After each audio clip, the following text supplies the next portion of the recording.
Bienvenue dans l'entretien de l'intelligence économique, l'émission consacrée aux acteurs de la mondialisation. Les droits de l'homme, cinquième roue du carrosse des entreprises. C'est la conclusion d'une étude du cabinet d'avocats d'affaires international Norton Rose Fulbright. Près de la moitié des 152 multinationales interrogées déclarent ne pas s'en préoccuper. Pourquoi cette indifférence aux droits de l'homme? La réponse avec notre invité, Gal Levin, qui a participé à cette étude. Bonjour Gal Levin, vous êtes associé chez Norton Rose et vous avez donc mené cette étude avec l'Institut britannique de droit international et de droit comparé. Exactement. Première question, quelle a été votre impression lorsque vous avez eu ces résultats? La moitié seulement s'en préoccupe. D'abord, il faut le voir un peu différemment. Les droits de l'homme concernent toutes les entreprises. Et par exemple, on voit qu'il y a les lois de travail, il y a des questions de discrimination. Tout ça les concerne tous. Et si ils y font, ils y concernent, ils y travaillent, mais pas forcément, ils ne mènent pas des exercices de due diligence en matière de droits de l'homme. Ils ne mettent pas des moyens, vous voulez dire? Exactement. Alors, due diligence, expliquez-nous ce que c'est. D'accord. Alors, il y a la due diligence classique. Et qu'est-ce que c'est? La plupart des entreprises le font souvent, par exemple, dans les questions de fusion et acquisition ou financement de projets. Et c'est vraiment des méthodes pour analyser les risques pour les entreprises. Par contre, la due diligence en matière de droits de l'homme, ce n'est pas la même chose. C'est une méthode pour les entreprises d'évaluer leurs risques et les impacts que leurs activités ont sur les droits de l'homme. Et donc, il y a une différence très, très importante. Le fait que dans le due diligence classique, on regarde les risques sur l'entreprise elle-même, et quand on fait le due diligence en matière de droits de l'homme, on regarde surtout les impacts sur les autres, donc sur les parties prenantes, comme les communautés qui sont touchées par les activités de l'entreprise ou les employés. Alors, est-ce qu'aujourd'hui, les lois, qu'elles soient nationales ou internationales, pour ce qui est les règlements, obligent les entreprises à s'intéresser aux droits de l'homme? Alors, il y a de plus en plus. Alors, en 2011, il y a eu un grand changement dans le monde qui a été les UN Guiding Principles, qui étaient des principes directeurs en matière de l'entreprise et des droits de l'homme, qui a été adoptés par l'ONU. Et ces principes ont vraiment changé le débat parce qu'ils ont clarifié que les entreprises avaient la responsabilité de respecter les droits de l'homme dans leurs entreprises. Donc une obligation très claire. Une obligation par l'ONU. Oui. Et après ça, de plus en plus, on voit des lois dans beaucoup de pays différents. En Angleterre, par exemple, on a ce que s'appelle le Modern Slavery Act. Oui, contre l'esclavage. Contre l'esclavage. Et c'est vraiment ça, les entreprises ont besoin de regarder dans leurs opérations et aussi dans leur chaîne d'approvisionnement pour voir s'ils ont de risques d'esclavage et de trafic humain. Alors, ont besoin... Est-ce obligatoire ou pas? Je veux dire, quand on voit que simplement 50% ne s'en préoccupent pas, ont-elles l'obligation de s'en préoccuper? C'est vrai qu'en Angleterre, par exemple, la loi, ce n'est pas une obligation parce que les entreprises, elles doivent dire ce qu'elles sont en train de faire à propos de ça. Donc, en fait, c'est très vrai, les entreprises peuvent dire on ne fait rien du tout. Mais ce n'est pas vu très bien si on met quelque chose, si on met ça sur Internet et les entreprises disent on n'a rien fait en matière d'esclavage et trafic humain, ce n'est pas très bien pour la réputation des entreprises. Donc, cette loi en Angleterre, par exemple, a vraiment changé beaucoup l'attitude que les entreprises ont pour ça. Et elles commencent de plus en plus de faire des études dans leurs entreprises et de mettre en place des outils pour qu'il n'y ait pas d'esclavage ou de trafic. Elles le font et elles s'aperçoivent, parce que c'est ce que montre votre enquête, que c'est très, très, très utile contre les risques négatifs que pourrait apporter... Exactement. Dans notre étude qui a montré que 77% des entreprises qui ici ont réalisé des études de due diligence en matière de droits de l'homme ont pu identifier des impacts réels ou potentiels de leurs activités. Parce que c'est quoi le risque si on ne s'en préoccupe pas? Le risque, par exemple, qu'on a un problème dans nos opérations, qu'on ne peut pas mener nos business, que si, par exemple, les consommateurs ne voudront pas acheter nos produits. Risque image et risque vital pour la survie de l'entreprise. Tout à fait. Et bien sûr, risque pénal. Donc, il y a beaucoup, beaucoup de risques. Alors, de quels droits de l'homme parle-t-on? Alors, il y a beaucoup de droits de l'homme différents. Mais par exemple, pour les entreprises, ça dépend vraiment du secteur dans lequel l'entreprise travaille. Donc, par exemple, dans le secteur de finance, quelque chose comme la discrimination peut être très importante. La question de la technologie, le droit à la vie privée ou la liberté d'expression.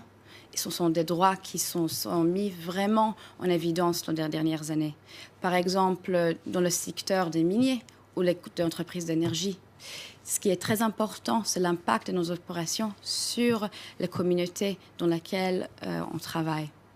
Et aujourd'hui, dans celles qui s'y intéressent beaucoup, est-ce que c'est difficile, est-ce que c'est un long processus que de mettre en place ce que vous appelez cette due diligence des droits de l'homme?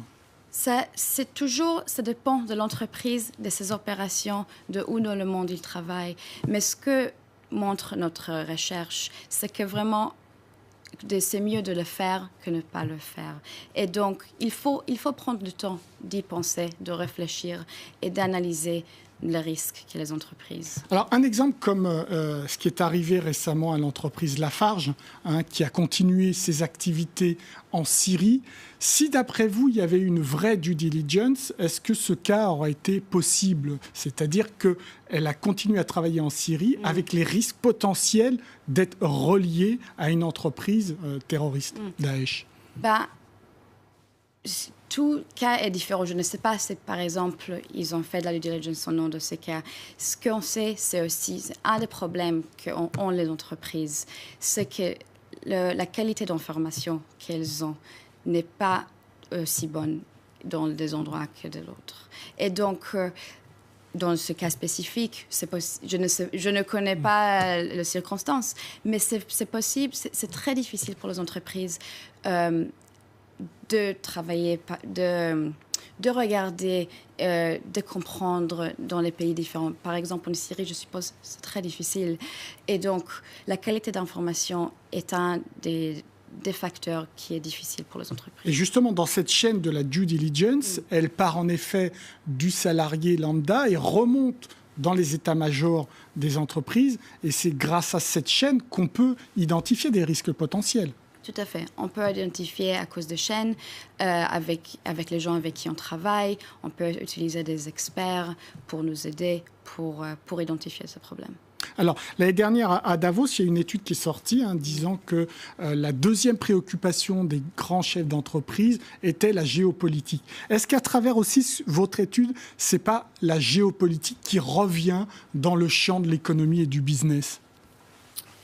Je pense que la géopolitique a toujours été dans le champ de business. Et les entreprises y pensent toujours. Ce n'est pas quelque chose de nouveau. Les entreprises, elles travaillent dans le monde actuel et elles doivent être courant avec ce qui se passe autour d'elles. Donc, bien sûr, c'est important, mais ça l'a toujours été. Oui, mais ce n'est pas ce que montre votre étude, parce que quand on voit que seulement 50% des entreprises s'intéressent aux droits de l'homme, c'est juste hallucinant aujourd'hui. Effectivement, mais je pense que beaucoup d'entreprises ont du mal à comprendre l'impact que les activités ont sur les droits de l'homme. Et aussi, elles n'ont pas encore vu le bénéfice que mener la due diligence en matière de droits de l'homme peuvent leur apporter. C'est quoi le bénéfice? Le bénéfice, c'est de réduire le risque, réduire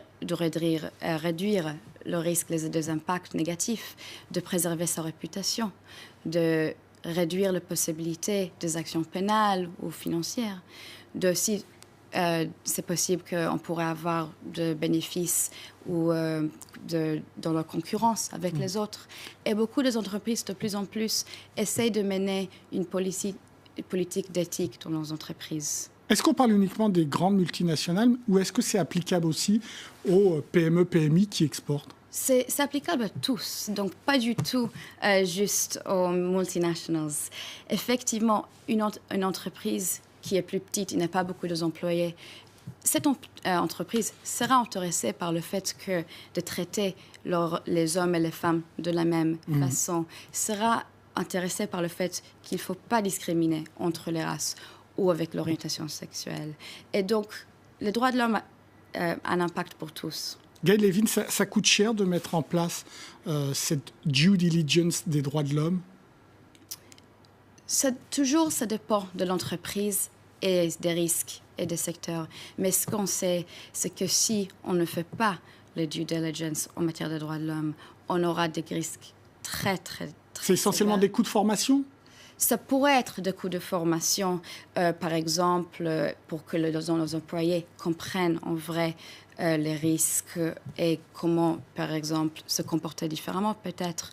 Ça peut être des coûts de mettre en place des codes d'éthique. Ça peut être des coûts en changer des contrats avec nos fournisseurs. Mais ça, c'est des coûts qui sont vraiment en termes de protection pour l'entreprise, pour éviter de grands coûts beaucoup plus tard. Merci beaucoup Gaël Lévin pour vos réponses.